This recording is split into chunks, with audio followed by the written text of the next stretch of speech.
ሰላም የእግዚአብሔር ቤተሰቦች እንደምን አላችሁ እንደምን አደራችሁ አሜን የአምላካችን የጌታችን የመድኃኒታችን የኢየሱስ ክርስቶስ ስሙ ከአጽናፍ እስከ አጽናፍ ከፀሐይ መውጫ እስከ ፀሐይ መጥለቂያ በፍጥረት አንደበት ሁሉ የተመሰገነ ይሁን እንደ እግዚአብሔር ፍቃድ ዛሬ ይዤላችሁ የመጣሁት የህይወት ገጠመኝ ክፍል 77ኛ ነው እጅግ በጣም ይገርማል እግዚአብሔር እዚህ ቁጥር ላይ ስላደረሰን ስሙ የተመሰገነ ይሁን ቀኑ ይሮጣል እኛም እየሰራን ነው እናንተም ታዳምጣላችሁ ስራችሁን እየሰራችሁ በተለይ 2017 ዓ.ም ወሩ ሳምንቱ እንዴት እንደሚፈጥን ሳስበው እየሰራን እንደሆነ መረዳውና ብዙ ያው እየሰራን ያለን ሰዎች ቀኑ እንዴት እንደሚመሽ እንዴት እንደሚነጋ ላይታወቀን ይችላል ማልባት የታመመ ሰውና ስራ የፈታ ሰው ነው ቀኑ አልገፋለኝ የሚለው እንጂ እየሰራ ያለ ሰው ቀኑ እንዴት እንደሚመሽ እንዴት እንደሚነጋ አያውቀው እግዚአብሔር ስሙ የተመሰገነ ነው እዚህ ስላደረሰን በርዕሱ ላይ እንዳያችሁት የዛሬው ገጠመኝ ትንሽ የሚያስተምረን ነው እንግዲህ በዚህ ሳምንት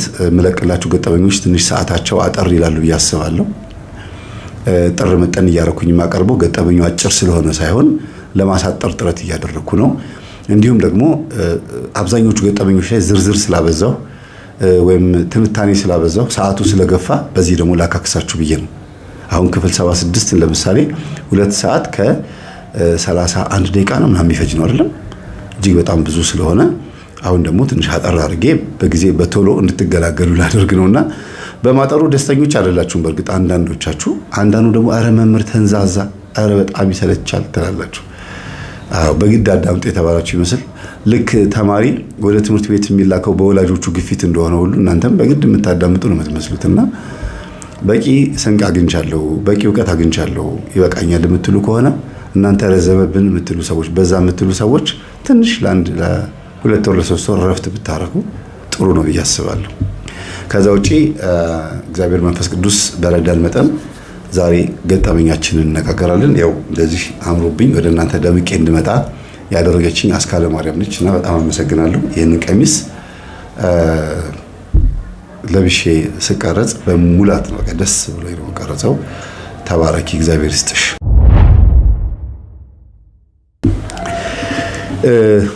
በህይወት ውጣ ውረድ ውስጥ በጣም ብዙ ችግሮች አሉ ዛሬም ስለ እናቶቻችን ነው የምናገረው መቼም ወጥሬ ይዛቸዋል እናቶቻችንን እንደምትሉኝ ተስፋ አደርጋለሁ ግን ወጥሬ ያስኳቸው እነሱም እንዲድኑ ልጆቻቸውም እንዲድኑ እና መምህር አረኛም ጋር ችግር አለ ብሎ ያልደወለ የለም በተለይ ልጆች እናቴን እኮ ጠይቂያት አዎ ጠንቋይ ቤት ሄጃለሁ አለችኝ አዎ አመልክ ነበር እናንተ ስትወለዱ ነው የተውኩት ስትታመሙብኝ ነው የተውኩት ታይተብዬ ነው የተውኩት ንስሐ ገብቼ ነው የተውኩት እንጂ እናመልክ ነበር የማይሉ እናቶች የሉም በጣም ብዙዎቹ እንዲያው በስልክ በአካል የማገኛቸው እናቶች ራሳቸው ሚስጥሬን ካላወጣህብኝ እነግርሃለሁ ይሉኛል አይ መጥቶ እኔን ያናገረኝ በሙሉ ገና ለገና በዩቲዩብ ይለቅብኛል ስለኔ ያወራብኛል ብሎ አስቦ የሚፈራ ህዝብ ከሆነ እንዲያው የምክር አገልግሎት ባልሰጠው ይሻለኛል እስክል ድረስ በጣም እየከበደ ይመጣል ለምን ሲያማክሩኝ አጠገቤ ዞር ብላዩና መምህር አጠገብህ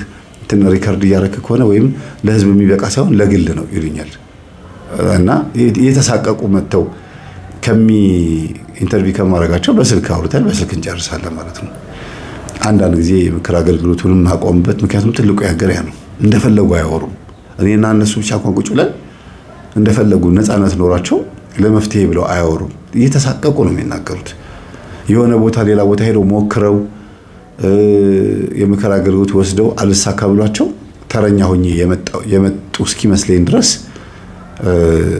ሙሉ ሐሳባቸው መግለጽ ይከብዳቸውና አይ በቃ ይቅርባችሁ ብዙ አንወያይ ከዚህ በላይ ብዙ አንሄድም በቃ ጾሙ ጸልዩ ስገዱ ብዬ ብቻ መዘጋባቸውም ሰዎች አሉ ዛሬ እንግዲህ እንደዛ ብዬ ቸል ካልኳቸው እናቶች መካከል አንዷ ናቸው ግን እኚህ እናት በራሳቸው ጊዜ ገፍተው ልጄ ምን ነው እንዴ ትናንትና የለቀቀው ገጠመኝ በጣም የሚገርም ነው እኔ ምን ነው ረሳኸኝ ብለው አስታውሰውኝ ነው ማታ ከላይቭ በኋላ ደውለውልኝ ስናወራ ቆይተን የህይወት ታሪካቸውን በደንብ አውቀዋለሁ ግን ልጆቻቸው ዘመዶቻቸው ሁሉም እንዳለ ቤተሰቦቻቸው እንዳለ እሳቸው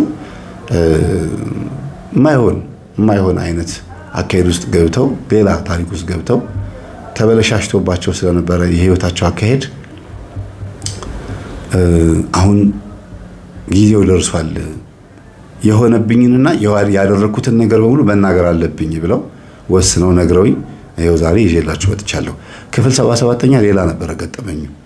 ቁጥሩን ቀይሬ ይሄን ያደረኩላችሁ ወይም እንደዚህ ቶሎ እንዲቀርጽ ያደረገኝ ማታ ከላይቭ በኋላ እማማ ደውለው እንዴ የኔም ትምህርት የኔም ህይወት እኮ አስተማሪ ነው መምህር ለምን ዝም አልከው ብለውኝ ነው የማቀርበው ያለሁት። መልካም ቆይታ። ወደ ኤፍታህ መዝሙር ቤት መታችሁ የምክር አገልግሎት ፈልጋችሁ ስልክና ወረቀት ደብዳቤ ያስቀምጣችሁ የምትሄዱ ቤተሰቦቼ አማራጭ ስልክ እያስቀመጣችሁ ብትሄዱ መልካም ነው። ምክንያቱም በተደጋጋሚ ስንደውል እያነሳችሁ ስላልሆነ የሌሎች ሰዎች በእናንተ ቦታ እየገቡ ነው። አማራጭ ስልክ ብታስቀምጡ ብዬ እመክራለሁ። አመሰግናለሁ። እንግዲህ እኚህ እናት የሶስት ልጆች እናት ናቸው። 2 ሴትና 1 ወንድ ልጅ ነበራቸው አላቸው። እነዚህ ልጆቻቸው የተወለዱት ምንም እንኳን ስርዓት ባለው መንገድና በጥሩ ቤተሰብ ውስጥ አድገው ቢሆንም ግን የአባትየው ህይወት ከባድ ነበረ። አባትየው በጣም አስቸጋሪ፣ አርፎ ማይቀመጥ እዛም የሚል ስለሆነ ውጣልኝ ከህይወቴ ብለው አባትየውን ከህይወታቸው አባረው ወይም ባላቸውን ማለት ነው ከቤታቸው አባረው ልጆቹን ለብቻቸውን ያሳደጉት። ግን ተቸግረውን ያሳደጉት ማለት አይደለም። ለብቻቸውን ያሳደጉት ማለት በቃ እኔ ቤቴን ተቀመጥ አልፈልግም ለልጆች ተቆራጭ አድርግ እኔ በቃ ያለ ባል ብቀመጥ ይሻለኛል ብለው ያለ ባል ነው የተቀመጡት። እና የተንጣለለ ግቢ ነው፣ ቆንጆ ግቢ ነው ያላቸው። ዘበኛና የቤት ሰራተኛ ያሏቸው። ባል ከቤት ከወጡ 12 ዓመት ሆናቸዋል። ስለዚህ የቤት ሰራተኞቹም ሰራተኛዋም ዘበኛውም ሁለቱም ማለት ነው 12 ዓመት አልፏቸዋል። 14 ዓመት ሆናቸዋል። ሰውየው እያሉ 2 ዓመት ተቀምጠዋል። አጠቃላይ 14 ዓመት እዛ ቤት ውስጥ ተቀምጠዋል። በዘበኝነት ቢቀመጥም ትምህርቱን ግን እዛ ነው የጨረሰው ዘበኛው ማለት ነው። ሃይስኩል ኤሌመንተሪ ተምሮ ሃይስኩል ገብቶ ማትሪክ ወስዶ ጨርሷል። የቤት ሰራተኛዋም ደግሞ ልክ እንደዚሁ ማታ ትምህርት ተምራ ጨርሳለች። ግን የቤት ሰራተኛ ናት። ግን አሁን ስትታይ እንደ ቤት ሰራተኛ ሳይሆን እንደ ቤተሰብ ነች። እንደ ቤተሰብ ናትና የቤት ሰራተኛ ብሎ መናገር ይከብዳል ዛሬ ላይ። ምክንያቱም የምትረዱት በኋላ ነውና ጎንበስ ብላ ሴትዮዋን በደንብ አገለገለቻቸው። እግራቸው ላይ ጋንግሪ ነው ሪህ ነው ምንድን ዝሆኔ ነው ብቻ የሆነ ነገር በሽታ አለባቸው። ስሙን ረስቸዋለሁ። ብዙም አይንቀሳቀሱም። በጣም ወፍራም ከመሆናቸው የተነሳ አንዴ ከተቀመጡ ፀሐይ የሚሞቁት እስከ 5 ሰዓት ድረስ ነው። ከዛ በኋላ ደግሞ እንደምንም ተነስተው ወደ ቤት ይገባሉ። ከዛ ከተቀመጡ ደግሞ 9 ሰዓት ነው የሚነሱት። ከ5 እስከ 9 ሰዓት ደግሞ ቁጭ ይላሉ። ከዛ ተነስተው ደግሞ ጎረቤት ሄደው ደግሞ ቡና የሚጠጡም ከሆነ ጠጥተው ተጫውተው ወይ የሆነ ቦታ ላይ ቤተክርስቲያን የሚሄዱ ከሆነ ሄደው ማታ ደግሞ ይመለሳሉ። እንደዚህ ነው ሁልጊዜ የሚውሉት። እንደዚህ ነው ሰውነታቸው በጭንቀት ምክንያት በተለይ ባህላቸው ከተለዩዋቸው በኋላ በጭንቀት ምክንያት በጣም እየወፈሩ መጡ። እሳቸው የሚሉት በጭንቀት ነው የሚሉት። በኋላ ግን ችግሩ ሌላ ሆኖ ታወቀ። እንግዲህ ውጣልኝ ከዚህ ብሎ ሲያዋርዷቸው በሽማግሌ ፊት ሲያዋርዷቸው አቶ ባል ወይም ደግሞ ጋሼ አይበገሬ የብዙ ጎረቤቶቻቸውን ሚስቶች ያማገጡ ሰው ናቸውና ይሄን በመናገርበት ሰዓት በጣም እያፈርኩ ነው የምናገረው። ለምን ኢንተርቪው አድርገውት ፈልጌዎታለሁ ብዬ ስላቸው የመለሱልኝ መልስ በጣም የሚያሳፍር መልስ ነው። የልጆች አባት ነው። በዛ ላይ ደግሞ እድሜዎትም ገፋ ብሏል እና ሲናገሩ በስርዓት ያወሩ ብዬ እንደምንም ብዬ ነው በስርዓት እንዲያወሩ ያደረኳቸው። እሱም ሆኖ ማን ስለሆንክ ነው አንተን ማናገርህ? ምን ሊመጣ ነው ከዚህ በኋላ ማናገረው ምናምን። ያለፈው አልፏል። ግን እናውራ እስቲ ታሪኩ እውነት ይሁን ውሸት ይሁን እናጣራ። እውነት በትክክል እርሶ ከሚስቶት ጋር የተለያዩት በእርሶ ኃጢአት በእርሶ ችግር ምክንያት ነው አልኳቸው። አዎ እና ምን ይጠበስ? እንደዚህ ነው የሚመልሱት። አይ በቃ ቀና መልስ የማይመልሱ ከሆነ ይቅርብኝ። እኔ ይሄንን ታሪክ ወደ ሚዲያ ላወጣው ወደ ህዝብ ላወጣው ስለሆነ ህዝብ እንዲማርበት ላወጣው ስለሆነ ጭራሽ አሉ። አዎ ስሞታ አይጠቀስም፣ መልኮታ አይታይም፣ ሰፈሩ አይጠቀስም፣ ፎቶም የለም ቪዲዮም የለም አልኳቸው። አይ እንደዛ ከሆነ የትኛው መንደር ታሪክ እንደሆነ ስለማይታወቅ እንደፈለክ ማውራት ትችላለህ ብለው ታሪካቸውን እንደ አዲስ እንደገና ነገሩኝ። እና እሳቸው ራሳቸው ከአንደበታቸው የነገሩኝ እንደ ጀብድ እንግዲህ ክብራቸው በነውራቸው ነው ይላል ሮሜ ምዕራፍ 1 ላይ። ክብራቸው በነውራቸው ነው ሆዳቸው አምላካቸው ነው ይላልና እኔማ ሰፈር ውስጥ ስንቷን ሴት አገላበጥኩ በወጣትነቴ ብለው እንደ ጀብድ ማውራት ጀመሩ። እሷ አሁን አጠገብ ያለችው አሮጊት እንደዚህ ሳታረጅ በፊት ቆንጆ ነበረች። ግን እሷም ቆንጆ ሆና እንደዛ ሽንቅጥ ያለች ቆንጆ ሆና በነበረችበት ሰዓትም ሌላ ሴት ታምረኝ ነበር። እንግዲህ የወንድ ባህሪ አይደለ ምናምን እያሉ አይ መስለኝም እግዚአብሔር እንደዚህ አይነት ባህሪ ይፈጥራል እንዴ ስላቸው ባክ ወንድ ሁሉ አንድ ነው ይሉኛል። ራሳቸው ሰውየው ወንድ ሁሉ አንድ ነው እንደዚህ አይነት ባህሪ አድርጎ እግዚአብሔር ፈጥሯል ስላቸው ጊዜ እና ከየት አመጣሁት ታዲያ ይሄ ያለ ነገር ነው በቃ ሁሉም ጓደኞችም እንደዛ ናቸው ነው የሚሉት። መንፈስም ቢባል ምንም አይነት መረጃ የላቸውም። የዝሙት መንፈስ መጥፎ ልማድ እንትን ዘማዊነት ይሄ ኃጢአት ምናምን የሚባል ነገር ብዙም የለባቸውም። በቃ ይሄ ተፈጥሮ እኮ ነው በቃ እኛ በሄድንበት ቆንጆ ሴት ላስላስ ማድረግ የተለመደ ነው ምናምን ይላሉ። እርሶ ላይ ያለውን እግዚአብሔር መንፈስ ይገስጸው እያልኩኝ በውስጤ እሺ ከዛስ እያልኳቸው ብዙ ነገር አወሩ። ያወሩትን በሙሉ መዘርዘር አይጠበቅብኝም። ያው አንድና አንድ አልጋ ላይ ወደቁ ነው። አልጋ ላይ ወደቁ በድሮ ቋንቋ እሳቸው የተናገሩት ከብዙ ሴት ጋር አልጋ ላይ ወድቅ ያለው ነው የሚሉት። በዝሙት ወድቅ ያለው ማለት ነው። ግን ትልቁ ችግር ምንድነው? አሁን ልክ አውርተው አንድ ሰዓት ሙሉ ካወራን በኋላ ዝም ብዬ አዳምጫቸው አለህ ግን አሉኝ። አዎ አለሁ። ትዕግስትህ ይሄን ሁሉ እየለፈለፍኩብህ ያለፈው ታሪኬን ትሰማኛለህ አሉኝ። አዎ። መጨረሻ ላይ ግን ሚስቴ አበሳጨችኝ። ምንም እንኳን እንደዚህ ተልከስክሽ ዞሬ እቤቴ ስመጣ ውጣልኝ ከዚህ ቤት የምትለኝ እሷ ሳትሆን እኔ ውጪ ማለት የነበረብኝ። ስትቀድመኝ ተናደድኩ። ሽማግሌ ሰብስባ እንዳይገባ ብላ ሰው ፊት አዋረደችኝ። እኔም ደግሞ ያው እንደምታያት ሶፋ ላይ 3 ሰው አደረኳት ብለው ተናገሩ። በስመ አብ ወወልድ ወመንፈስ ቅዱስ። ሴትዮዋም ደነገጡ፣ ልጆቹም ደነገጡ። ልጆቻቸው የሴትዮዋ ልጆች ሳይሆኑ ዘበኛውና የቤት ሰራተኛው ማለት ነው። ከዛ ምንድነው ማለት ስላቸው ጊዜ ሰው እስቲ ወደ ጎን በሜትር ለካት፣ ቆመቷንም ለካት፣ እግሯን ለካው እስቲ እያሉ መቀለድ ጀመሩ። ማለት ምን አብልተዋቸው ነው ጊዜ አይ ምን አበላታለሁ ያው ጥበብ ነው እንጂ እኔን እሷ ከቤት አስወጥታ በዚህ ቆመቷ በዚህ ለግላጋ ሰውነቷ ሌላ አግብታ ልትቀመጥ በጊዜ ነው እንጂ ቶሎ ብዬ ማንም ወንድ እንዳይቀርባት አድርጌ በአንድ አመት ውስጥ ሰውነቷ እንድትዝረጠረጥ አድርጌ አስወፈርኳት ሰው ልኬ አሉ። ከዛ በጣም እንደነገጡ ሴትዮ አንተ ነህ እንደዚህ ያረከኝ እንዲህ ጉድ የሰራኝ እኔ እኮ ባለቤቴን አባርሬ እንደው ምን አለ ቢቀመጥ እያመነዘረም ቢሆን ይቀመጥ ብዬ ተጨንቄ ጭንቀት ያስወፈረ ይመስሉኝ። ጭንቀት የታገርም ያስወፍረው። ለማንኛውም ገጠር ያለችው የአባቴን ላም አክለሻል፣ ጥበቡ ጥሩ ሰርቷል ማለት ነው። በየጊዜው ስትወጪ ስትገቢ አይሻለሁ። ለማንኛውም አሁን ከተለያየን ስንት ዓመት አልፏል? 12 ዓመት አለፈ አይደለም ይላሉ። በጣም ገረመኝ። እኔ በዚህ ልክ ነው የሚያስቡት? እንዴት ባለቤቶትን እና እኔ ወጥቼ ታላ ሌላው እንደ ሊገባ ነው እንደዚህ ልምድ እኔ ወጥቼ ሌላው እንደ ሊገባ በፍጹም። ይሄንን ሰውነቷን እንድታፍርበት ነው ማረጋት እኔ ላይ እንደኮራችብኝ። ስለዚህ ያው ስራዬን ሰርቻለሁ ብለው ስልኩን ጆሮዬ ላይ ዘጉት። ስደውልላቸው የፈለከውን እንኳን አግኝተሃል፣ ይሄን አይደል የፈለከው፣ እንደዚህ መስማት አይደል የፈለከው፣ ይሄው ተናግሬያለሁ አሉ። የፈለከው ቦታ ሄደህ ክሰሳሉ። የት እንዳሉ አይታወቅም። ክፍለ ሀገር ይሁን አዲስ አበባ ይሁን አይታወቅም። ነገሩ በዚህ ያለፈ። ሴትዮዋ በጣም አለቀሱ፣ አዘኑ። እንግዲያውስ ያወፈረኝ አጋንንት ከሆነ የሚያከሳኝም አጋንንት ነው ወይም ደግሞ እግዚአብሔር ነው። ስራህን አቆም ሲባል ወደ ነበርኩበት ልመለስ እችላለሁ አይደል ልጅ ያሉኝ። አዎ አልኳቸው።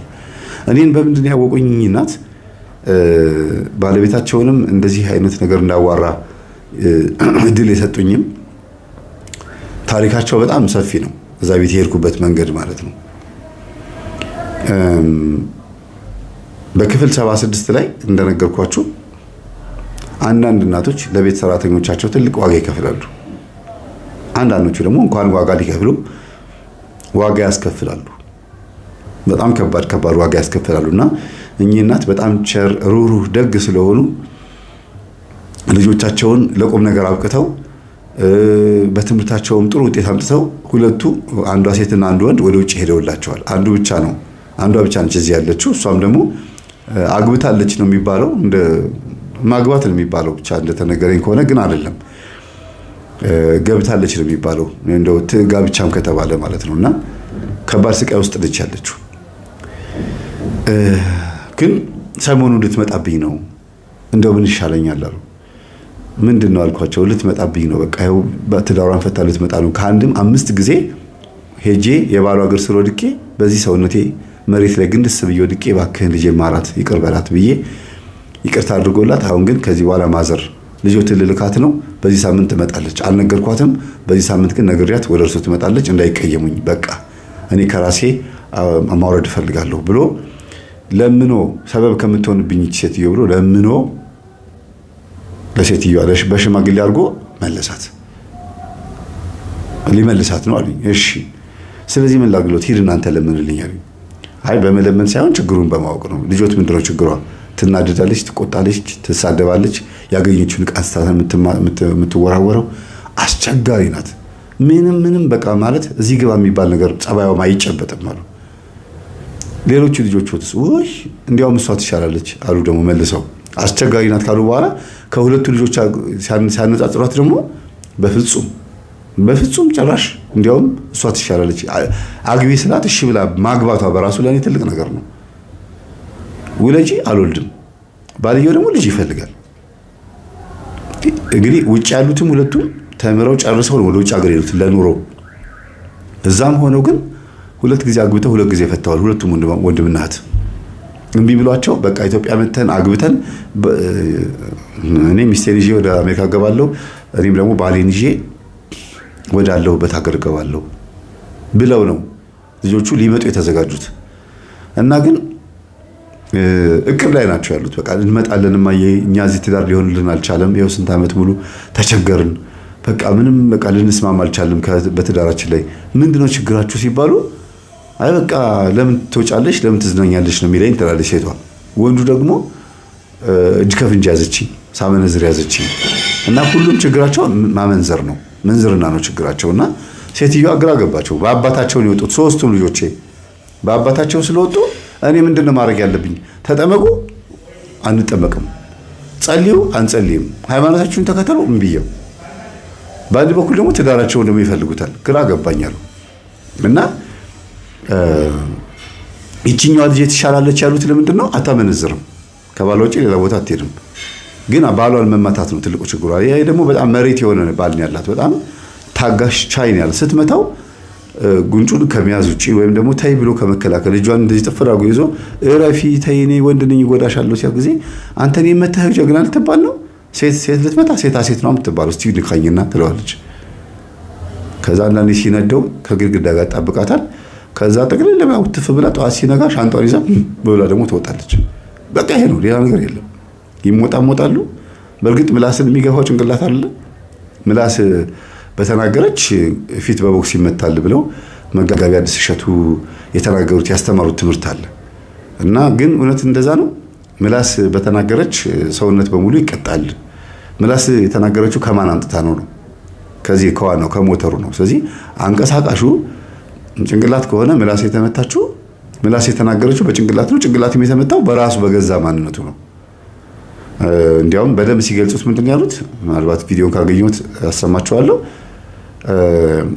ምላስ በተናገረች ጭንቅላት ይኮረኮማል አይነት ነገር ነው የተናገሩት አዎ ጭንቅላት ራሱ ምላስን ተናገሪ ብሏት ነው ራሱ የተኮረኮመው ስለዚህ ሚስትም እንደዛ ናት ራሷ ተናገራለች ራሷ ትመታለች ምላሷ ራሷን ዋጋ ያስከፍላታል ማለት ነውና እዚህ ገጠመኝ ውስጥ አንድ በጣም የተለየ ታሪክ ተፈጽሟል እኔ እንግዲህ ይሄን ገጠመኝ ማቀው የዛሬ አመት ነው የጀመርኩት ማለት ነውና ልጆቹ መጡ እንቢያላቸው ትዳር በቃ በጣም ተቸገሩ ምናምን ከናትየው ጋር ተነጋገሩ ከኔም ጋር ራን ምናምን በቃ ባህሪያቸው አስቸጋሪ ነው ለምንድነው እናታችሁ ማታስደስቱት እስቲ ጾሙ እስቲ ጸልዩ ባካችሁን እንደው ተጠመቁላቸው ምናምን ብዬ ቀለል አድርጌ ያስተማርኳቸው በፍጹም ሊሰሙኝ አልቻሉም መጫወት መዝናናት መደመጥ ነው የሚፈልጉት እንዴ እኔም የምፈልገው ነገር መናገር ይችላል እሱም የሚፈልገው ነገር ይናገር ከዛ በኋላ ግን በቃ ሐሳቤን ማይፈጽም ከሆነ እኔ አልፈልግም ትላለች ሴቷ ያቺኛውም እንደዚህ ነው የምትለው ግን እናንተም ጥፋት እያጠፋችሁ ነው በትዳራችሁ ላይ ቺት እያደረጋችሁ ነው ያላችሁት ችግር አለባችሁ በዛ ላይ ጥሩ መልስ አትመልሱም ሪስፔክት የላችሁም ለባላችሁ አንተም ደግሞ በሚስትህ ላይ ምን እያደረክ እንደሆነ ያው ታውቀዋልና አባታችሁ እንዲህ ነበረ ብለው እየተናገሩ ነው ብዬ እየነገርኳቸው አይ በቸው በቃ ፋዘርም እንደዚህ ከነበረች ጉሩ እንግዲህ ከሱ የወረስነው ነገር ከሆነ መጥፎ ነገር አልወረስንም ብለው ቁጭ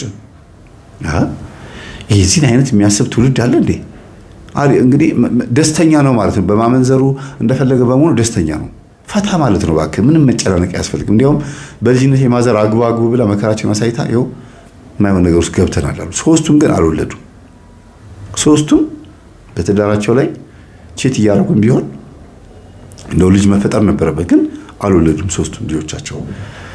ግራ ገባቸው። ሴትዮ አለቀሱ። እንግዲያውስ ትዳር ምን እንደሚመስል ማወቅ የምትፈልጉ ከሆነ አሳያችኋለሁ። ስነ ስርዓት ምን እንደሚመስል የዘር መንፈስ እናንተ ላይ ከአባታችሁ የመጣው የዘር መንፈስ እንዴት እያሰቃያችሁ እንደሆነ የምታውቁት እዚህ ጋር ባሉት አብረውኝ ባሉት ልጆቼ ነው ብለው ዘበኛውንና ሰራተኛዋን አጋቧቸው። ሁለቱን አጋብተው የሰርግ ቀን ተጠራሁ። እኔ አላወኩኝም። መምህር ናስቲ ሰርግ ጠርቻለሁ አሉኝ። ማን አገባ እንዴ? ያላገባ ልጅ አሉት እንዴ ስላቸው ጊዜ አዎ እንዴ ያሳደግኳቸው ልጆች አሉኝ ቤት ውስጥ እኮ። ማን አልኳቸው። ና ሄድኩኝ። የቤት ሰራተኛውንና ዘበኛውን ድል አድርገው ደግሰው ድንኳን ጥለው ልጆቻቸውን ቅጥል እሰይ ረር ብለው አይነት ነገር ነው በቃ የሚያደርጉትና በቲክቶክም በዩቲዩብም በምንም መተው እንዲቀርጿቸው ብዙ ተደርጎ ነበር። እኔ አልፈልግም አሉ ሴትዮዋ። የቤት ሰራተኛቸውና ዘበኛቸውን ያጋቡ ምርጥ እናት ተብለው በሰፈር ሰው በጣም ተወደሱ። በፎቶ ያላነሳቸው የለም፣ ያልቀረጻቸው የለም። የሚገርሙ እናት ናቸው። በእርግጥም ጥሩ ናቸው፣ ግን በጎን በኩል ምን አለበት? ውስጡ እልህ አለበት። ልጆቻቸውን ለማሳየት ብለው ያደረጉት ነገር ነው። ያን ሁሉ ወጪ ያወጡት ወደ 200 ምናምን ሺህ ብር አውጥተዋል። አጋብተዋቸው ሰርቪስ ቤት ሰጥተዋቸው እዛ እየኖሩ ወልደው አሁንም የቤት ሰራተኝነቱ አልቆመም፣ ቀጥሏል። ዘበኛውም ጥበቃውን አላቆመም፣ ቀጥሏል። ግን የግቢው ቤተሰብ ናቸው። ያው በፈቃደኝነት ጥበቃ ነው፣ በፈቃደኝነት ሰራተኛ ናት።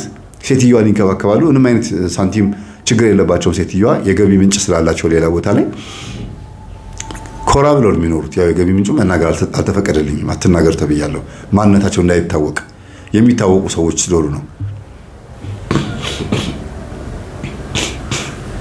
እና ወራቱ አለፈ፣ አመት ሞላው። የአንድ አመት ልጅ አደረሱ። ልጆቻቸው አልወለዱም። አሁንም ያው ናቸው። ውጭ ሀገር የሄዱትም ተመልሰው ሄደዋል። እዚህም ያለችውም እናትየዋ ጋር ነው የምትኖረው። ስትጣላት ትመጣለች፣ እንደገና ጓደኞቿ ጋር ትሄዳለች። ከባሏ ጋር ተለያይታለች። በነገራችን ላይ ያን ጊዜ ተለያይታ እኔ ላናገረው ሲሄድ አይ መምህር በቃኝ አለኝ። ታውቀኛለህ ስለው ጊዜ አንዳንዴ አውቃለሁ፣ አይቻለሁ በዩቲዩብ ላይ በቲክቶክ ላይ፣ ግን በቃ እኔ እንደዚህ አይነት አማላጅነት አልፈልግም። እኔ አንተን የላኩብኝ እንዲከብደኝ አይደል? እኔ ደግሞ ከአንተ በላይ የከበደብኝ የእሷ ማንነት ነው። ስለዚህ በጣም ከባድ ነገር ነው የገጠመኝ፣ እኔ አልፈልግም ብሎ ሌላ አግብቶ ቁጭ መሬት የሆነችው ሚስት አግብቶ ቁጭ አለ። መሬት ማለት ቢረግጣት ማትናገር መሬት አትቆጪ፣ ቀስ ብዬ ረግጣለሁ፣ ነገ ካንቺ በታች መሆኔን አውቃለሁ የሚባል ተረት አለ። እና አንዳንድ ጊዜም እኮ መረገጥ ሲበዛ ቁጣ አለ አይደል? መሬት ተሰንጥቃም እኮ ትውጣለች። እቺ ደግሞ ሁለተኛ ላይ ያገባት ሚስቱ ደግሞ ጭራሽ ቀና ብላ ማታየውም።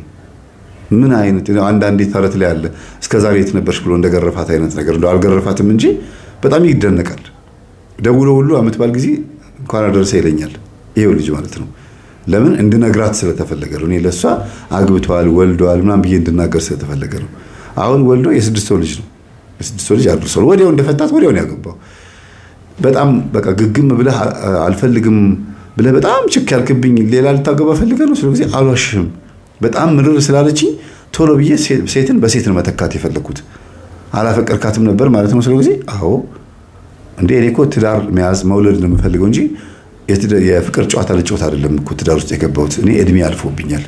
ይሄ ያፈቀርኩሽ ሞትኩልሽ እኔ እንደዚህ እንበል እነዛ የተቃቀፉ በየመንገዱ መላላጥ መገሸላለጥ አልፈልግም ምናምን ብሎ ነው ያለኝና እውነትም በትክክል አግብቶ ወለደ ማለት ነው። እኚህ እናት ይሄንን ሲሰሙ ደግሞ በጣም ተቃጠሉ። በቃ ራሉ። አግብታ የነበረችው ልጃቸው መታ እቤት መጣች እንዳትባል ውጪ ሂጂልኝ፣ እኔ ቤት ኪራይ እከፍላለሁ፣ ሌላ ቦታ ተከራይተሽ ስሪ፣ የቀን ስራ ስሪ፣ የፈለግሽውን ስራ ስሪ፣ ማታ የምትገቢበት ቤት እኔ ቤት ኪራይ እከፍልሻለሁ፣ እዚህ ቤት እንዳትቀመጭ፣ ካገባሽ በኋላ መታ ደግሞ እሳቸው ጋር ተቀመጠች ብዬ የሰፈር መሳቂያ እንዳታረጊኝ ብለው ቤት ኪራይ የሚከፍሉላት እሳቸው ናቸው። እና ዘበኛውና የቤት ሰራተኛው ከተጋቡ ከአመት በኋላ አሁን ማለት ነው ቅርብ ጊዜ ላይ እኚህ እናት የወሰኑት ውሳኔ መመንኮስ ነው። እኔ መመንኮስ እፈልጋለሁ ልጄ እና የምንኩስና ልብስ እንዲሁም ደግሞ መገነዣ ጨርቅ አብሮ የሚሰራ ጨርቅ አለ። እሱን ገዝቼ ጨርሻለሁ። መሄድ ነው የምፈልገው። መቃብሩ የተማሰ ልጦ የራሰ የጨረስኩ ሰው ነኝ አሉኝ። ንግግራቸው ደስ የሚል ነው። አዎ በእርግጥ ዓለም በቅቶታል፣ ልጆችዎትም ቦታ ቦታ ይዘዋል፣ እርሶም ደግሞ ሰውነቶት በጣም ፈተና ሆኖበታል። ግን የኔ እናት ይሄ ውፍረቶ ይሄ ሰውነቶን ግን እኮ መቀነስ ይችላሉ አልኳቸው። ቅርብ ጊዜ ስላችሁ መቼ መሰላችሁ? የዛሬ 4 ወር ነው። ጥምቀት ካለፈ በኋላ የካቲት፣ መጋቢት፣ ሚያዝያ፣ ግንቦት ጥምቀት ትንሽ ወደ አስተሪዮ አካባቢ ላይ አስተሪዮ ማርያም አካባቢ ላይ እንደው ከበደኝ ልጅ አሉኝ። የኔ እናት ግድ የለውም ሲተጠመቁ አልኳቸው እና እሺ እጠመቃለሁ፣ ግን ውፍረት ለመቀነስ አይደለም ወይም ደግሞ እንደው ስላልከኝ ልታዘዛለሁና ጥምቀት ጀመሩ። ጥምቀት ጀምረው ሰውነታቸው በዚህ 4 ወር ውስጥ እየቀነሰ እንደው የመሸብሸብ ነገርም የለም፣ ወደ ነበረበት እየተመለሰ። ምክንያቱም አጋንንት ነው እንደዚህ አሁን እንደ ዶሮ በቀሰም የነፋቸው ነው የሚመስሉት። ወደ ነበረው ሰውነታቸው ተመለሱ። ሴትዮዋ በጣም ቢያንስ በትንሹ ወደ 30 ኪሎ ቀንሰዋል። ወደ 20 ኪሎ ቀንሰዋል ከነበራቸው ላይ ማለት ነው። ይታወቀኛል አሉ ሰውነቴ ሲቀንስ እና ደነገጥኩ አሉ። ገና ይቀረኛል፣ ጸልዩ አሁን ለተማሪዎች ጸልዩልኝ በሉኝ ጸልዩልኝ በልልኝ ብለውኛል እና ጸልዩላቸው። ወለተ ተክለ ሃይማኖት ነው አይደለም እንጂ ምንድን ነበር? ወለተ ተክለ ሃይማኖት ልክ ነኝ። ወለተ ተክለ ሃይማኖት አንዳንድ ሰዎች ያደናገሩና ብላችሁ ጸልዩላቸው። ግን በጣም የሚቀርመው በአንድ ጊዜ ነው የቀነሰው ሰውነታቸው።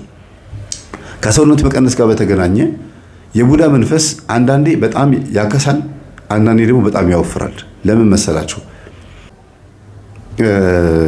በሰውነታችን ላይ ያለውን ኃይል ቀንሶ ጨርሶ ለስግደት እንዳይመች ወይም ደግሞ ተውት ስግደት የሚለውን ተውትና በሰው ፊት ጥሩ ፊት እንዳይታይ አቅም እንዲያንሰን ለማድረግ ነው የሚያከሳል። የሚያወፈርንም ደግሞ በዛው ልክ ሆኖ በሰው ፊት ጭንቅ መስለን እንድንታይ በጣም ውፍረት በራሱ ይጨንቃል። እንደገና ወፍራም የሆነ ሰው እንደው ልስገድ ካለ ስንት ይሰግዳል? 7 ለመስገድ መከራውን ነው የሚያው ላትበላት ነው የሚሆነው ሴትም ሆነች ወንድ።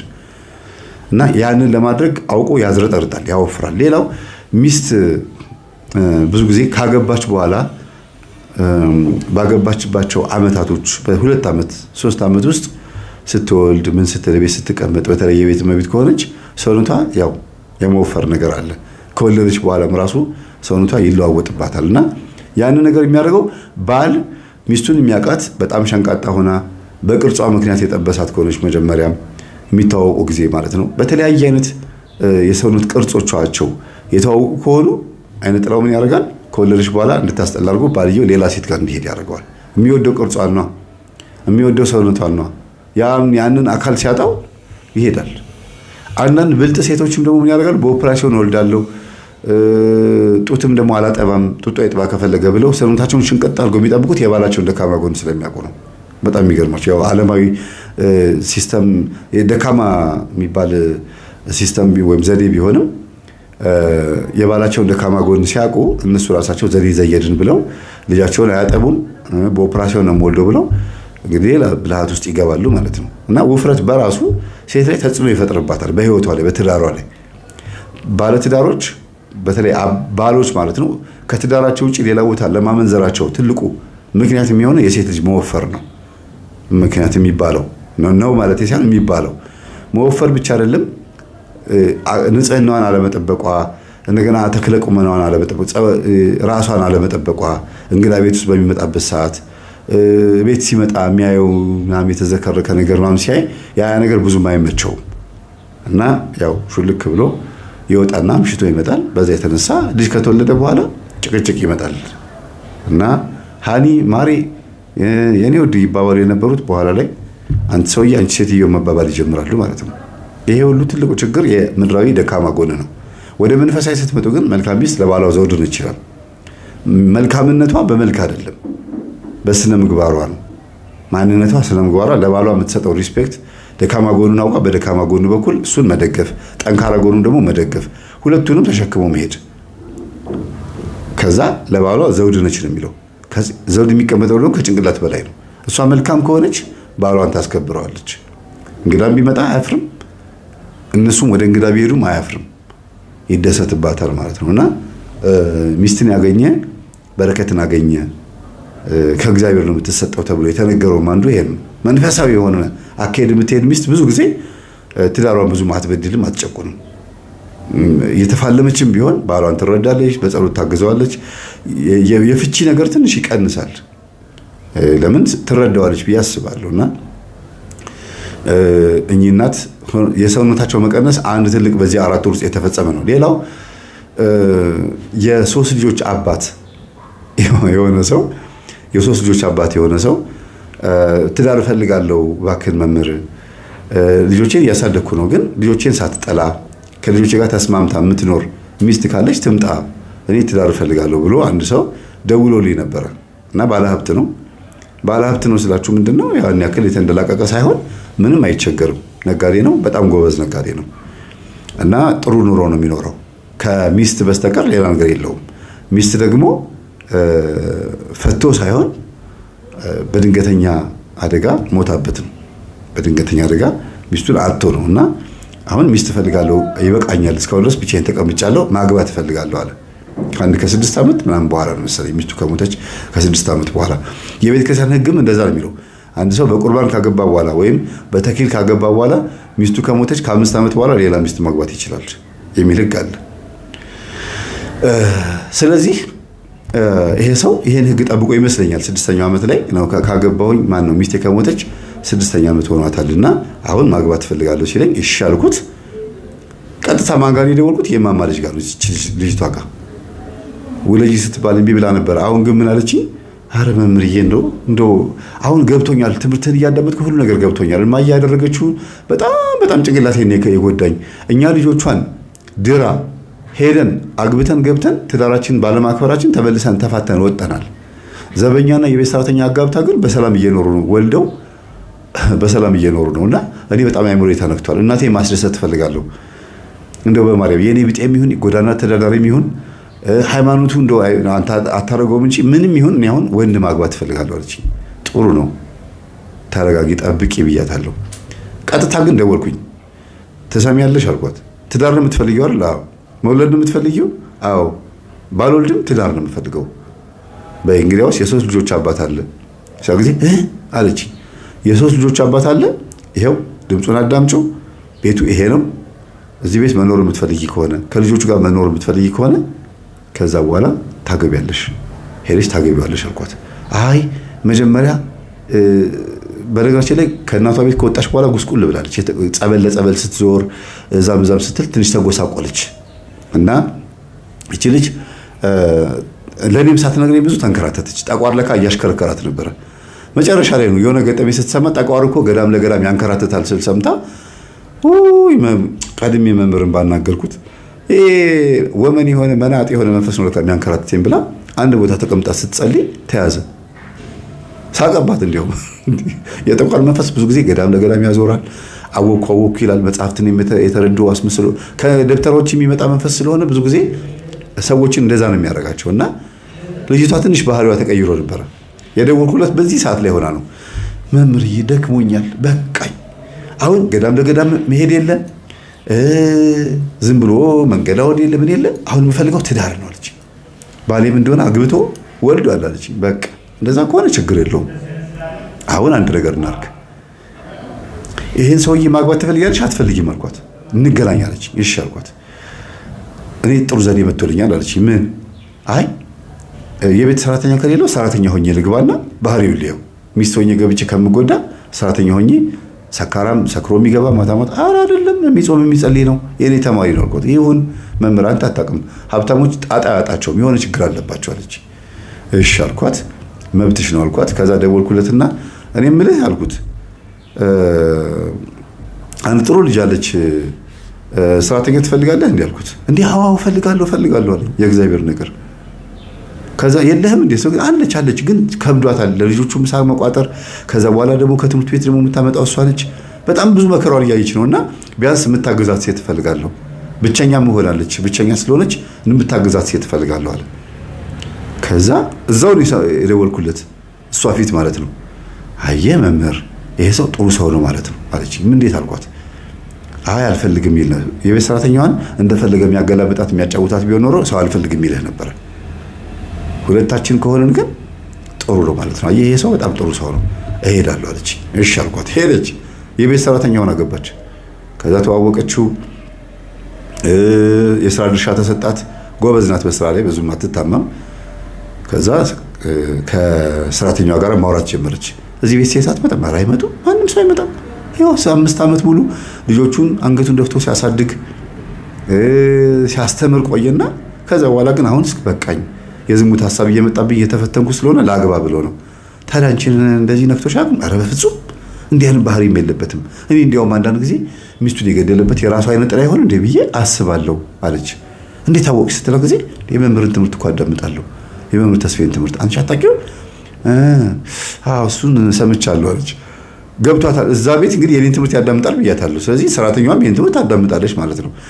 የጋሽዬ አይነ ጥላ ከባድ ነው። ሴት ማያመጣ ከሆነ ሄዶ ማያመነዝር ከሆነ እንደ መንፈሳዊ ክርስቲያን ደግሞ ቤተክርስቲያን ደግሞ ሄዶ በደንብ የማያስቀድስ የማይጾም የማይጸልይ ከሆነ ዝም ብሎ ኖርማል ክርስቲያን ከሆነ የሆነ የጋረደው ነገር አለ ማለት ነው ብዬ አስብ ነበር አለች። በእርግጥም ሰውየው የኔን ትምህርት ያዳምጣል፣ ግን አለማመንዘሩ መሰብሰቡን አያሳይም። ውስጥ ያለችው አይነ ጥላ ለሴት ልጅ መጥፎ ጥላቻ እንዲኖረው አድርጋ ነው ያኖረችው እና ሚስቱንም ራሱ በድንገተኛ አደጋ እንድትሞት ያደረገችው እሱ ጋሽዬ ላይ ያለችው አይነ ጥላ ሳትሆን አትቀርም አለች። እና አንቺ አንድ ቀን እንኳን ተፈታትነሽ አያውቅም? ኧረ እኔ ማስቢያቸው አላውቅም፣ እሳቸው ማስበውኝ አያውቁም። አንቱ የምትለው የገጠር ልጅ ስለሆነች ነው እንጂ አንቱ የሚባል ሰው ሆኖ አለ። ጎልማሳ 44 45 እንደዚህ ይሆናል። ግን የሰውነት ነገር ይዞት የሀብት ነገር ይዞት ግርጅፍጅፍ ብሎ ዘፍ እያለ ነው የሚሄደው እና ፎቶዎቹን ሁሉ ነገሩን ታገላብጣለች። ልጆቹ ሲመጡ ከልጆቹ ጋር ፍቅር በፍቅር ሆነች። አዲስ የመጣችው እህታችሁ ናት ብላ ስታስታውቅ እህት አለች። ማለት እህት ባይዋ ማነች? ራሷ ነች። እቺ ባለ ታሪካችን ልጅቷ ማለት ነው። ሚስት ልትሆን ግን ሰራተኛ ሆነ ሄደችው። ሰራተኛዋ ለካ እዛ ቤት ውስጥ እንደ እህት እንጂ እንደ ሰራተኛ አትታይም። እህታችሁ ነች ብሎ ስላስተዋወቃቸው ማለት ነው። አዎ እህታችን ነሽ፣ እኛ ቤት ሰራተኛ ምናምን የሚባል ነገር የለም፣ ሰርቫንት ሰራተኛ ምናምን አይደለም፣ በቃ ቤተሰብ ነሽ አሏት። እሺ በጣም ገረማት። ማታ ማታ ይሰግዳሉ፣ ልጆቹ ይጸልያሉ፣ ጥናት ጊዜ አላቸው፣ የመጫወቻ ጊዜ አላቸው። በጣም የሚገርሙ ናቸው። በቃ ስማርት የሆኑ ልጆች ናቸው እና አባታቸው እንዴት እንደሚወዱት እንዴት እንደሚንከባከቡት ሲመጣ እግር የሚያጥቡት እነሱ ናቸው። አንደኛው ነገር አንደኛዋ ትይዛለች፣ አንደኛው ነገር አንደኛው ይዛል፣ ሌላኛዋ ፎጣ ይዛ ትቆማለች። ከዛ እግሩ ከታጠበ በኋላ በፎጣ የምጠርገው ደግሞ ሌላኛዋ ነች። ከዛ ቢጃማ ደግሞ ያመጣሉ፣ ቢጃማ ያለብሱታል። እና በየቀኑ እንደዚህ ነው። ደስ ይለዋል። በቃ ያ ምንድነው ስርዓት ስለለመዱለት ነው እንጂ ክብሩን ፈልጎት አይደለም። ልጆቼ ተባረኩ ብሎ ግንባራቸውን ይስማቸዋል። ከዛ ኳስ ይከፍታል፣ ኳስ ያያል፣ ኳስ ይወዳል። ያው መቼም ወንድ ልጅ ሆኖ ኳስ ማያ የለም። ያሰው ምናምን እያለ እንደዚህ አይ ወይኔ ሳተው ምናምን ይላልና ልጆቹ ይስቁበታል። እና እሱ ኳስ እያየ ኳስ አይቶ ሳይጨርስ እንቅልፋቸውን አይተኙም። አንደኛ ብቸኝነት ስሜት እንዳይሰማው ነው። ሁለተኛ ነገር ግን ጩኸቱ ስለሚያስነሳቸውና ስለሚቀሰቅሳቸው ሲያጠኑ እሱ ኳስ እያየ ነው የሚያጠኑት። እንዲህ እንቅልፍ እያዳፋቸው እያጠኑ ከሆነ ሲጮህ ብድግ ነው የሚሉት። እና አባዬ ኳስ ሲያይ አንድም ይጠቅመናል፣ አንድም ደግሞ ያበሳጨናል ነው የሚሉት። እና ኳስ ይወዳል። በቃ እሱ ተጫውቶ አያውቅም። ኳስ ግን በጣም ነው የሚወደው። እና መጠጥ ቤት ኳስ ማየት ጀምሮ ነበረ። ትንሽ ቢራ ምናምን ሲለምድ ጊዜ ተውኩት አለ። ለምን ተውከው ስለው አይ እዛ የጠጣዊ ምናምን ብር እያስያዙ ምናምን ቁማር ሲጀመር ተውኩታል። ተውኩት ቤቴ ሄድ የሚያክል ቴሌቪዥን እያለ የለም ውጭ የማየው ምናምን ብሎ ፈልሰስ ብሎ ፊልም የሚያያል ምን ቁጭ ብሎ የሀብታም ነገር መጠጡ ምኑ አጠገቡ ይቀርብለታል። መጠጥ ስላችሁ ሌላ ነገር አይደለም። የሚገርማችሁ አባታችን የምትለው ጸሎት በራሷ በጣም ትከብደኛለች አለ። ካለብኝ ንዴትና ጭንቀት አንጻር አለ። ከዛ ስቄን ብድግ አድርጌ አንስቼ ሚስት ብዬ ጠየቅኩህ አንተን አለ ከዚህ ነገር ለመላቀቅ ነው። ቢያንስ እንኳን ማወራት ምናምን ታስፈልገኛለች ብዬ ስለማስብ ነው አለና እቺ ሰራተኛ ከገባች ጊዜ ጀምሮ ቡና ፊልኝ የሚላት እሷን ነው። ቡና ማፍራት ትችላለሽ ይላታል። አፊልኝ በቃ ይላታል። ከዛ ጋሽዬ ቡና ጠጥቶ አያውቁም ነበረ። አይ አንቺ ቡናማ ታዩ ጋሽዬ እኔ እኮ ቡና እኮ ስለማልወድ ነው አውቄ እኮ ነው አተላተላ ማጠጣሁት ቡና እንዲጠሉ ብዬ ነው አለች። እኔ ቡና ወዳለሁ እዚህ ነው እንጂ አተላተላ የሚለኝ መስሪያ ቤት እኮ ጥሩ አድርጌ ነው የምጠጣው አላት። እና አይ እኔ እኮ ደግሞ ቡና እንዲጠሉ ብዬ እኮ ነው። ቡና ጥሩ አይደለም እኮ እያለ ሲያስተምር ነበር መምህር ተስፋዬ። አይ እሱ ያለው ቡና የሚጠጣበት ቤት ቡና እየተጠጣ የሚካደምበት ባዕድ አምልኮ የሚመለክበት ቤት ከሆነ ባይጠጣ ይመረጣል ያለው እንጂ እኛ ቤት እንደዚህ የለም ማለት ለመጠጣት ስለፈለገ ነው የሚያመቻመቸው። እና አይ ይሁን ጋሽ ችግር የለው። ለማንኛውም በጣም ጥሩ ቤተሰብ አግኝተናል። ጥሩ ቡና ፊላቸው እኔም ጥሩ ቡና ማፍላት ይችላል። እንወራረዳለን። እኔ ጥሩ ቡና ማፍላት ይችላልው ጋሽዬ፣ ግን አውቄ ነው አተላ ማጠጣው አውቄ ነው ማደፈርሰው አለቻቸው። ከዛ እኔ እየተፎካከሩ ነው እየተሳሳቁ ምን እያሉ ቤተሰብ ሆኑ። ከዛ ቀስ እያሉ እየተቀራረቡ ምን እያሉ ጋሽዬ ግን በጣም ጥሩ ሰው ናቸው። ለምንድን ነው ታዲያ ሚስት የማያገቡት? እስቲ ንገሪያቸው እስቲ ጋሽዬ ለምንድን ነው የማያገቡት ባያቸው። ለምንድን ነው ይሄን ጥያቄ ማነሳባቸው ደግሞ አሁን ከጀልሻቸው እንዲያለቻት። አይ እንደው ገርሞኝ ነው እንደዚህ አይነት ደስ የሚል የሆነ ኑሮ እየኖረ ሚስት አለመኖር ይገርማል። ከጀልሹ ችግር የለውም እኮ አለቻት። እንዴት? እኔ ችግር የለውም ለጋሼ እነግረዋለሁ፣ እሳቸው ሰው አይንቁም አለቻት። እውነትሽ ነው። ሌላ ስብዕና ደግሞ መጣ። በጣም አሪፍ የሆነ ባህሪ ማለት ነው። እሳቸው ሰው አይንቁም፣ እንዲያውም ሚስት ይፈልጋሉ፣ ያስታውቃሉ። አንዳንድ ነገር ሲያወሩ ሰምቻቸዋለሁ። አይ እንደውንስ በቃ እንደው ይሻለኛል እናታችሁ በኖርች ይሻለኝ ነበር ብሎ አንዳንድ ቀን ያለቅሳሉ። እና ዝም ብሎ ከላይ ነገረቻትና አይ እንደዛ ከሆነ ጥሩ፣ ለማንኛውም እስቲ መምህር ተስፋዬ ጋር እንደውል አለቻት። ደወሉ እኔ ጋር። ስልኩን ታውቂዋለሽ? አገኘሁት እኮ ስልኩን። እኔ ቀጥታ ስልኬን ስለምታውቀው ነው። እንዴ እኔ ስንት ዓመት ስፈልገው ስልኩን አንቺ አገኘሽው? ከዛ ሰውየው ስልኬን ያውቀዋል። ከሰውየው ስልክ ላይ ግን የኔ ስልክ መውሰድ አልቻለችም ሰራተኛዋ። ይችኛዋ ደግሞ ሚስት ልትሆን የገባችው ልጅ ደግሞ ስልኬን ታውቀዋለች። በዛ አጋጣሚ ደወሉልኝና የሆዳቸውን አወሩኝ። መምህር እየወዳለሁ ፈልጋለሁ ምናምን ማለት እሺ ችግር የለውም ምናምን አልኳት። እና እቺ እኔ ጋር የመጣች አዲስ የቤት ሰራተኛ አለችና እሷ ጋሽዬን ፈልጋቸው ነበርና መተህ ለምን አታገናኛቸው ማለት። አይ በጣም ጥሩ ነው እግዚአብሔር ይመስገን ሲጸልዩ ሱባኤ ያዙ አልኳቸው። እሺ ብሎ ሱባኤ ያዙ። ሱባኤ መያዝ ማለት ሰውየው በሚነገረው ሰዓት የሚሰማውን ስሜት ጥሩ እንዲሆን ለማድረግ እንጂ ኦልሬዲ አላማው የታወቀ ነው። ሰውየው ሚስት ፈልጋለሁ ብሏል፣ እሷም ደግሞ ትዳር ትፈልጋለች። ጉዳዩ መተንፈስ ላይ ነው፣ ፍርሃቷን ማስወገድ ነው። ከዛ ለሰውየው ነገርኩት። አግኝቼው መስሪያ ቤት ሄጄ የሚሰራበት ቦታ ሄጄ አሁን ትልቅ ፈተና ልፋሃል አልኩት። ምን አለኝ? እቤት የገባችው ሰራተኛ የቤት ሰራተኛ አይደለችም አለኝ። እልኝ እናቷ ናቸው፣ ግቢያቸው ይሄ ነው፣ ቤታቸው ይሄ ነው እና ልታይህ ነው የመጣችው። ይጠጣል አይጠጣም፣ የሀብታም ነገር አይታመንም፣ ሰካራም ነው አይደለም፣ ሚስቱ የሞተችበት በምክንያት ነው የሚለው ነገር ልታጣራ ነው የመጣችው። በራሷ ዘዴ ነው የመጣችው። በኋላ ነው የነገረችኝ አልኩት። ደግሞ ተነጋግረው ነው እንዳይለኝ ማለት ነው። መጨረሻ ላይ የነገርኩት እና እውነትህን ነው ወይኔ እግዚአብሔር ነው ያወጣኝ። በቃ ስለዚህ ቆንጆ ናት እኮ ደግሞ አለኝ። አዎ ጸበል ለጸበል ስትዞር ቆይታ ከዛ በኋላ ነው አንተ ጋር የመጣችው እንጂ አግብታ የፈታች እንደዚህ ቀበጥ የነበረች አሁን ትምህርቱ ሰምታ እንደዚህ የተለወጠች ነች። ስትሄድ ራስን ጠብቅ አልኩት። እንታመልጠው አልፈለኩም። ደግሞ ተሳስቶ ሌላ ሴት ይዞ እንዳይመጣ አይታወቅም የወንድ ነገር ብዬ አስቤ ነው። ከዛ እግዚአብሔርን አመሰገነ ና እንሂዳለኝና ኡራኤል ቤተክርስቲያን ሄድን። ቅርባችን ደብረ ጽጌ ነበረ፣ ቅዱስ ኡራኤል ካሳንቺስ ሄደን ተሳለምን። በቃ ጸጥ አለ። በጣም ገርሞት መምህር ግን በጣም ሸወዳችሁኛል። አይ ይሄ ሽወዳ አይደለም፣ በቃ ለትዳር ያለህን ጉጉት በሚስትህ ምክንያት ተጎድተሃል ወይ፣ አሁንም እሷን እያነሳ እቺኛዋን ትጎዳታለህ ወይ የሚለውን ነገር ለማወቅ ፈልጋለሁ። ሴት ልጅ በጣም ዘደኛ ነች፣ ብልጥ ናት አልኩት። አረ በጣም ስማርት ነች፣ ጎበዝ ናት፣ እንኳንም ፈተናውን አለፍኩት፣ አሁን እጄ እነግራታለሁ ማለት አይደለም። ዝም ብለህ ተከታተላት አልኩት። በቃ ውስጥህ ገብቶታል አይደል? አዎ ዝም ብለህ ንጹህ ፍቅር ስጣት። ለምን መሰለህ አልኩት። እሷ በባህሪዋ በፊት የነበረው ባህሪዋ ገና አልተገራም። አንዳንድ ነገሮች ችግሮች አሉባት። ትዳር መፈለጓ ብቻ አሪፍ ነው። እናቷ የነገሩኝ ምንድነው ኃይለኛ ነበረች፣ ትማታ ነበረ፣ ያገኘችውን አንስታ ትማታለች፣ ትሳደባለች፣ ምራቅ ትታፋለች። ይሄ አይነ ጥላ ይያዝ እርግጠኛ አይደለሁም። ስለዚህ በዚህ አይነ ጥላ ምክንያት እንደገና ትዳርህን ማጣት ስለሌለብን እንደገና ደግሞ ነስቲን ጸልይ ብለህ እያስገባ አንተም እየተጋህ እሱም እኮ እንዲተጋ ስለፈለኩ ነው። ሰነፍ እንደሆነ ሰራተኛዋ ነግራኛለች በኋላ ላይ እና ጋሽዬ ትንሽ ሰንፈዋል፣ አይሰግዱም፣ አይጸልዩም። እንደው ጥሩ ክርስቲያን ናቸው እንጂ ያንተን ትምህርት እንደማዳመጣቸው አይደሉም ብላኛለች። እና ጎበዝ እንዲሆን ስለፈለኩኝ ነው አትንገራት ያልኩት።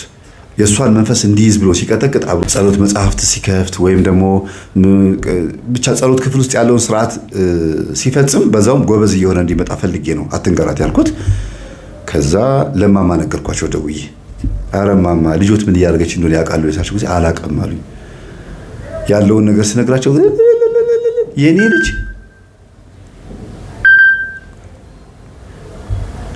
የኔ ልጅ ጎበዝ ሆና የኔ ልጅ ጠንክራ እንደዚህ አይነት ነገር ውስጥ ገብታ ትክክለኛ ባል ይሆናል አይሆንም ብላ አስባ ልትፈትን ሄደች አሉኝ። አዎ አልኳቸው።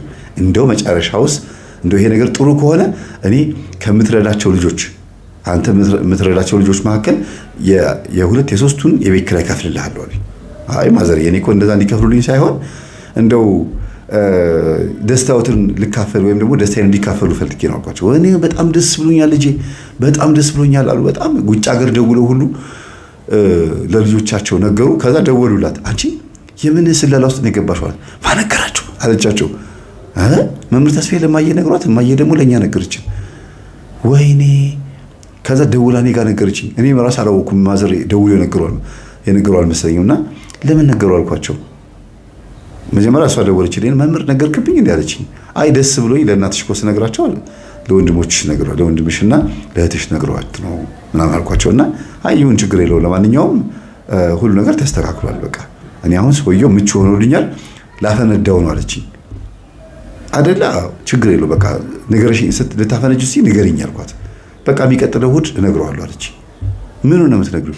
በቃ እኔ የመጣሁት በዚህ ምክንያት ነው የቤት ሰራተኛ አይደለሁም ብዬ እነግረዋለሁ አለችኝ። እሺ አልኳት። ደውዬ ለሱ እሑድ ልትነግርህ ነው ራስህን ሬዲ አድርግ አልኩት። ይሄን የምልበት ምክንያት አለኝ። በነገራችን ላይ ደስ እንዲለው ነው በጉጉት እንዲጠብቅ ነው። እና ደግሞ በጣም ወዷታል ፈልጓታል። ልጅቷን እንደመጣሽ ነው የወደድኳት አለ። ይሄ በሌላ በፍቅር ማም ሳይሆን ቅልጥፍናዋ ደስ ይላል አለ።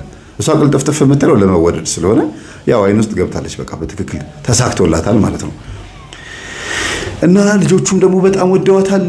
ከዛ ይልቅ በጣም ደስ ያለው ደግሞ ልጆቹ ከሷ ጋር በጣም ፒስ መሆናቸው ነው። አብራቸው ተኝታ ነው የምታስተኛቸው፣ አስተኝታቸው ነው ከዛ ወደ ራሷ መኝታ የምትሄደው። እና የመጽሐፍ ቅዱስ ታሪክ ትነግራቸዋለች፣ ገዳም ያየችው ትነግራቸዋለች ምናምን። ከዛችኛዋ ሰራተኛ የተሻለች ሆና የተገኘችው በዚህ ነው፣ መጽሐፍ ቅዱስ በመናገሯ ነው። ግን የማያውቁ ስለሆኑ አይደለም። ድግግሞሽ የእግዚአብሔር ቃል ቢደጋገምም አይሰለችም አይደለም። ልጆቹ በጣም የገባቸው ናቸው። የመጽሐፍ ቅዱስን ብሉይ ኪዳን ውስጥ ያሉትን ታሪኮች በሙሉ ንገሩኝ ብትሏቸው ትንትን አድርገው ነው የሚናገሩት። በጣም ጎበዞች ናቸው። ከዛ መትጋት ጀመረ፣ መስገድ ጀመረ። አብሮ ማታ አብሮ እሱ በጸሎት ይመራል፣ ውዳሴ ማርያም እየጸለየ ምናምን። ሁለት የቤት ሰራተኛ ከኋላ፣ እሱ ከፊት፣ አንድ ወንድ ልጁ ከሱ ጋር ጎን ለጎን ሆኖ ነጠላ ለብሰው በቃ ቤታቸው በዕጣን ተሞልቶ ሰግደው ጸልየው ምናምን ሲተኙ አባትየው ዋው በጣም ደስ እያለኝ መጥተዋል፣ እዚህ ቤት ውስጥ ትልቅ ለውጥ መጣ፣ አንዷ ቤተሰባችን ከመጣች በኋላ ለውጥ እየመጣ ነው አይደለ ልጆች ይላቸዋል። አዎ አባዬ፣ አዎ በጣም አሪፍ ቤተሰብን ያገኘ ነው ምናምን አሉት። እና እኔም ደውዬ ነግሬዋለሁ። እና እሑድ እንግዲህ ሁላችንም አንድ የምናየው ሰርፕራይዝ አላቸው። ልጆቹ ነው እሷ እየሰማች አይደለም፣ ለልጆቹ ብቻ። ምንድነው ሰርፕራይዙ? አይ በቃ አንድ የሆነ እኔ የምነግራችሁ ነገር አለኝ አላቸው። እሺ አሁን አይነገረን ማለት አይ እሑድ ነው የምነግራችሁ አላቸው። እነሱ ደግሞ ሽርሽር ምናምን እንሄዳለን የሚል መስሏቸው ደስ ብሏቸው የት እንሄድ ይሆን? የት ነው የምትወስደን? ዋተር ፓርክ ነው? ዲዝኒ ነው? የት ነው የምትወስደን? አይ የትም ይሁን ብቻ እኔ እሑድ ከቤተ ክርስቲያን ከተመለስን በኋላ የምነግራችሁ ነገር አለኝ አላቸው። ከዛ እነሱ ሄደው ነገሯት ማለት ነው። አባዬ እሑድ የምነግራችሁ ነገር አለኝ፣ አንድ ትልቅ ደስ የሚል ሰርፕራይዝ አለኝ ብሏል። ምን ይሆን እያሉ ሲነጋ ጊዜ እኔ እንጃ እስቲ አብረን እንሰማለን አሉ። ከዛ እሷ ደውላ ነገረችኝ። ምንድነው? እሑድ እንደዚህ ሰርፕራይዝ አለኝ እያለ ነው። እኔ እንጃ ጠብቂ አልኳት። እኔ የማውቀው ነገር የለም አልኳት ለሷ። እኔ ለሱ እንደምነግረው እንድታቀብኝ ስላልፈለኩ ነው። ነገሩን ቀለል አድርገው እንዲረዱት የፈለኩበት የራሴ መንገድ አለኝ። አንደኛ እንዲተፋፈሩ እፈልጋለሁ። እሷም እዛ ቤት የሄደችው ለፈተና እንደሆነ እሱም ደግሞ እየተፈተነ መሆኑን እንዳወቀ እንድታቅ እና ደግሞ ከዛም ባለፈ ለትዳር ተፈላላጊ መሆናቸውን መታወቅ ያለበት ድንገት ሰርፕራይዝ ሲሆን አይደለም። በትክክል እሱም በልቡ እየጠበቃት እሷም በልቧ እየጠበቀች ነው መሆን ያለበት ብዬ በዛ ቤተሰብ ላይ ነው። ታዲያ ሌላው ትዳር ላይ ሰርፕራይዝ ደስ ሊል ይችላል። እዚህ ቤት ላይ ግን ግዴታ መጠባበቅ አለባቸው። ከልጅቷ ባህሪ አንጻር ነው ባይዘው ልጅቷ ያለው መንፈስ በጣም በጣም በጣም ከባድ መንፈስ ነው። መገራት አለመገራቱ መያዘን ለመያዙን እርግጠኛ ስላልሆንኩ ነው። ምን ጠቀመኝ መስላችሁ ለሱ እየደወልኩኝ መናገሬ? አይነ ጥላው እኔ ደውዬ ስናገር ለሱ ስነግረው እሱ ላይ ያለው መንፈስ ለሷ ሹክ ብሏት ከሆነ ነገም ከነገ ወዲያም ልክ እንደዚህ ሹክ የሚለው ነገር አለ ማለት ነው። መታሰር አለመታሰሩ ባልየው ላይ ያለው መንፈስም እሷ ላይ ያለው መንፈስም ከታሰረ ወሬ አይቀባበሉ። ኢንፎርሜሽን የሚቀባበሉ ከሆነ ግን የሆነ ሰዓት ላይ አንድ ችግር ሊፈጠር ይችላል ብዬ ስላሰብኩ ነው። ለሱ ነግሬው የነገርኩት ነገር በጎን እሱ በሆነ ነገር ከሰማ ልጆቹም ሄደው ወሬውን ሲያወሩት ቀድሞ መንፈሱ የሚያውቅ ከሆነ ልጅቷን ከቤት ይዟት ከወጣ እንድታገባ ሁሉም አይፈልግም። አሁንም ደግሞ መናፍሶቹ እሷን ከትዳሯ ላይ ሊያፈናቅሏት አስበዋል ማለት ነው የሚለው ሐሳብ በውስጤ ስላደረ ነው ይሄን ያደረኩት። ያልተያዘ መንፈስ ነው የሁሉ መከራዬን የሚያሳየኝ። ከዛ እሁድ ደረሰ። እኔም ተጠራሁኝ፣ ሄድኩኝ። ከዛ መምህር እንዴት መጣህ አለችኝ። መምህሩ እኮ ነኝ የእሱ ተማሪ ነው፣ በዛ ላይ ደግሞ ቤተሰብ ነን እና ዝም በይ ያልኳት። ከዛ ተፋጠጠም። ሰራተኛዋ ብቻ ነች ባዳ የሆነችው በዚህ ውስጥ ሰራተኛዋ ብቻ ነች ባዳ የሆነችው። ልጆቹም ባዳ ሆነዋል። በእርግጥ ግን እኔ ልጅቷና ባልየው ተፋጠጠም። ከዛ በሉ ለማንኛውም ፈተናው ይብቃ እንግዲህ እንደዚህ አይነት በጣም አሪፍ የሆነች ሚስት ነው ያገኘው። ቤት የመጣችው የቤት ሰራተኛ መስላ የመጣች ሴት ናትና ሚስትህን ተረከብ አልኩት። በቃ ምንም ማካበድ አልፈለኩም። ሰራተኛዋ እንዴ ብላ ብድግ አለች። አንቺ የቤት ሰራተኛ አይደለሽ እንዴ? በጣም ደነገጠች። በቃ ሰውነቷ ተቀያየረ። መምህር ለምን እንደዚህ ታደርጋለህ አለች። አይ እንደዚህ ነው መሆን ያለበት። አይንሽ ላይ በደንብ ይታያል። አይነ ጥላውንም ሴትነትሽንም እንደገና ደግሞ ሰውየው ሞዴልሽንም ሁሉ ነገር ማየት እንፈልጋለን ፊት ለፊት።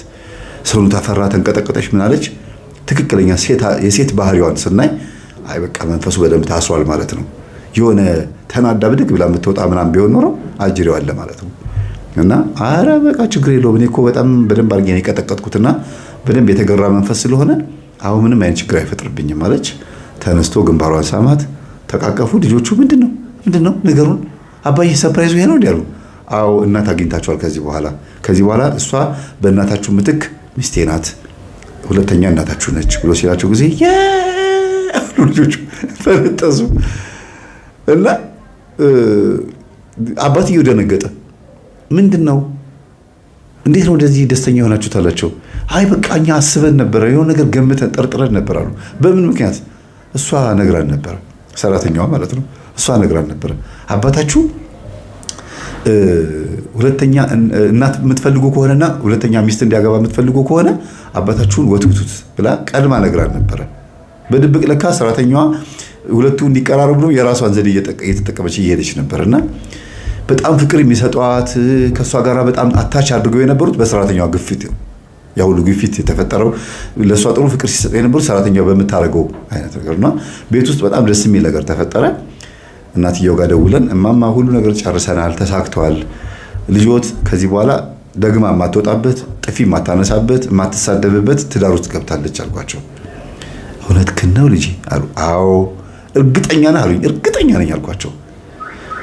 እመጣለሁ በሉ ጠብቁኝ አሉ። በራይድ መጡ። ከአንድ ሰዓት በኋላ ከቻሉ ወንድሟና እህቷም ከውጪ ደወሉ። ወንጌል ተማማርን።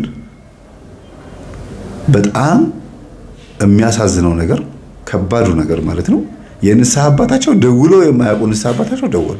የሚያሳዝነው ነገር ብሎ ታውቃላችሁ? እንዴት እኔ ሳልሰማ ምናምን አሉ። ለካ እየደወሉ ስልካቸው እየጨቀጨቋቸው ነበር። እናትየው ላይ እየደወሉ እናንተ ደውሎ የማያውቁ ንስሐ አባታችን እኮ ደወሉ፣ ልንገራቸው አሉ። ነገሯቸው ችግኛ ደግሞ አላወቅንም፣ ነገሯቸው። ከዛ ተደውሎ እንደዚህ ሆኖ እንደዚህ ስነጋቸው ጊዜ እንዴት ምን ብትንቆኝ ነው ለዛ ለግርማ ልጅ እኔ እንግዲህ ያቁኛል። መምህር ተስፋ የሚባል ያውቃሉ? አዎ እሱ መጥቶ ልጅ እንደዚህ አድርጎ በዘዴ ፈጥሮ ያው አሁን አጋባት እቺን የመሰለች ልጅ ነው ለሶስት ልጆች አባት የሚያጋባው። በጣም የሚገርም ነው። በጣም ነው ማዝነው። በሉ እኔ ንስሐ አባትነቴን አንስቻለሁ ምናምን ብለው ለመቆጣት ሞከሩ። አባቴ ምን እያሉ ነው? ሴትዮዋ ፊታቸው ሲለዋወጥ አየኋቸውና ተቀብዬ ስልኩን ተቀብዬ ምን እያሉ ነው አባ አልኳቸው። አንተ እንዴት ብትንቀኝ ነው ልጆቼን በዚህ ልክ እኔ ሳልሰማ የምትሄደው? ምን አረኩኝ? ይምጡና ይባርኩ። ልጅቷ ጥሩ ትዳር አግኝታለች እንዴ እና እቺን የመሰለች ልጅ ነው የሶስት ልጆች አባት ጋር ወስደህ የምታላትማት? የኔ አባት እስከዛሬ ምን አደረጉ? እቺ ልጅ ቆሞ ቀር ስትሆን ትዳሯን ስታጣ ምን ያደርጉት ነገር አለ? አይሻልም አልኳቸው። ስልኩን ጆሮዬ ላይ ዘጉብኝ። በጣም ያዘንኩት። ከዛ ቴክስት አደረኩላቸው በእኚሁ እናት ስልክ። ይሄን ቴክስት የምጽፈው እኔ ነኝ፣ መምህር ተስፋዬ ነኝ፣ እናትየው አይደሉም። ስልኮትን ወስጄ ቴሌግራም ላይ ምልክሎት ድምፅ አለ፣ በዛ ድምፅ መሰረት እናውራ አልኳቸውና ስልካቸውን ወስጄ በቴሌግራም ላኩላቸው። ለምትሰሙት ድምፅ ይቅርታ እንግዲህ ያው መኪና ድምፅ ነው። እና እርግጠኛ ነኝ ከኚህ ሴትዮ ባለቤት ጋር ሆነው ያደረጉት ነገር አለ። ለኚህ ሴትዮ ሰውነት መወፈርም ምክንያት ተጠያቂም ይሆናሉ እርሱ አልኳቸው። ቮይስ አልመለሱልኝ። ካዳመጡት በኋላ ጸጥን ያሉት አይተውታል፣ አዳምጠውታል፣ ግን ምንም መልስ አልመለሱልኝም። ማረጋገጫው ተገኘ ማለት ነው። እግዚአብሔር ይመስገን። በትናንትና ዕለት ማታ ላይቭ ከገባሁኝ በኋላ መምህርዬ ታሪኬን ለምንድን ነው የማትናገረው ብሎ ያሉኝ ይሄንን ታሪካቸውን ነው ማለት ነው። ከሳቸው ይልቅ የልጃቸው ዘዴ ደግሞ የልጃቸው ረጅም ርቀት ሄዳ ለትዳር ያላት ጉጉት ማሳየት በራሱ ለሴትዮዋ ትልቅ እርካታ ነው። ነይ አሏትና ጠሯትና ጎንበስ ወይ ብለው ጉልበታቸው ላይ አንበርክከው እግዚአብሔር ትዳርሽን ለዘላለም ያድርገው፣ የአባትሽ የዝሙት መንፈስ ካንቺ ይራቅ፣ በህይወትሽ ላይ ፈተና ሊሆንብሽ የተዘጋጀው የአባትሽ የዛር መንፈስ እግዚአብሔር ጉልበቱን እግሩን እጁን ይስበረው ብለው መርቀዋት ለምለም ያርግሽ፣ ማህፀንሽን ለምለም ያርገው፣ በላይ ውለጅለት።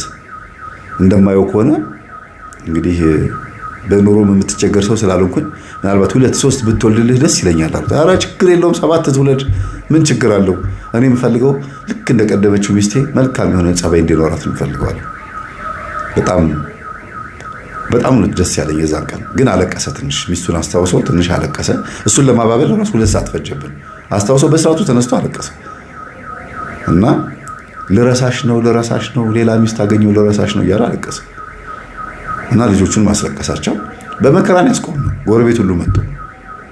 ምንድነው ሲባል አይ ድንገት ትዝ ብለው ነው ተባለ። ዛሬ ላይ ግን ገጠመኙን ሲሰሙት አሁን ለማልቀሱ ምክንያት የሆንኩት እኔ እንደሆነ ሲያውቁ አይ መምህር እንደው ማን ነገር ቀሰቀስክ እንደሚሉኝ ተስፋ አደርጋለሁ። ግን ሚስት ሰጥቼው ነው ያለቀሰው፣ ሌላ ነገር አይደለም። እግዚአብሔር የተመሰገነ ይሁን። ሚስትን የሚሰጥ እግዚአብሔር ነው። በእርግጥ አሁን ይኸው ሰላም የሆነ ኑሮ እየኖረች ነው።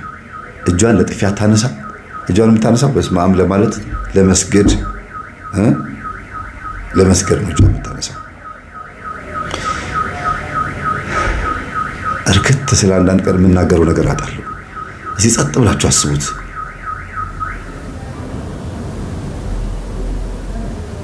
እስካሁን ያወራሁትን ነገር ጸጥ ብላችሁ አብሰልስሉት እስቲ። የእግዚአብሔር ስራ አይደንቅም?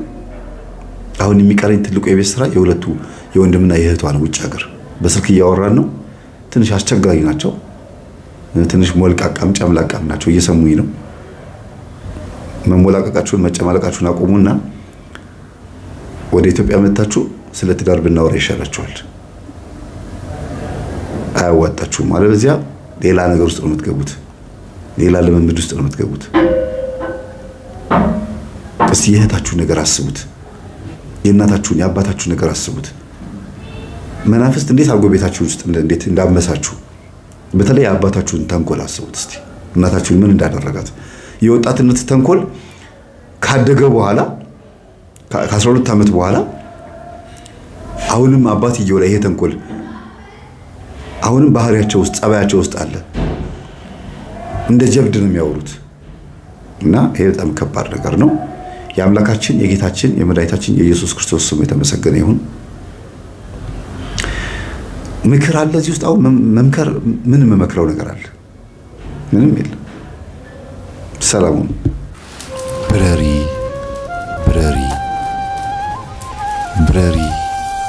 ነፍሴ ሆይ ለጽድቅሽ ብረሪ፣ በሰማዩ መንገድ ጸባይሽን ግሪ